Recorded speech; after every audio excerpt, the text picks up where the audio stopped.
నమస్తే అండి. ఈరోజు మునగాకు కారప్పొడితో మీ ముందుకు వచ్చాను. మీరు కూడా చేసుకొని తిని ఆరోగ్యంగా ఉండాలని కోరుకుంటున్నాను.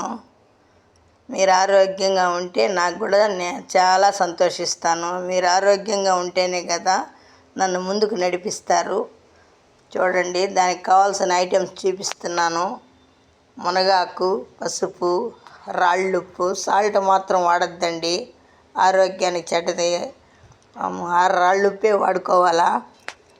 ఇది పచ్చెనగపప్పు, ధనియాలు, ఇంగువ, జీలకర్ర, ఉద్దిపప్పు, తెల్లగడ్డ, ఎండుమిరపకాయలండి. ఇవన్నీ వేరువేరుగా కొద్దిగా ఒక్కొక్క స్పూన్ నూనె పోసి అన్నీ సపరేట్గా వేయించుకోవాలి. మునగాకు మాత్రం ఉప్పు నీటిలో కడిగి ఫ్యాన్ కింద 2 రోజులు ఎండబెట్టుకున్నారంటే ఎండిపోతుంది. ఇది విషయము.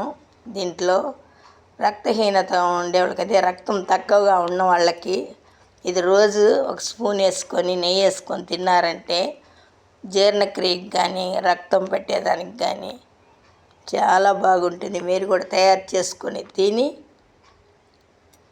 ఒక కామెంట్లో చెప్పండి.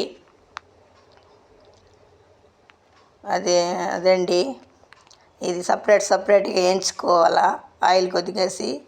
ఇంకొక విషయం అండి, ఇది సన్న మంటే పెట్టి చేసుకోవాలండి, పెద్ద మంట పెట్టకూడదు, మాడిపోతుంది. అది కూడా కొంచెం జాగ్రత్తగా చూసుకోండి. చూసి మీరు చేసుకొని తిని కామెంట్ పెట్టి లైక్ కొట్టి షేర్ చేయండి. Thank you.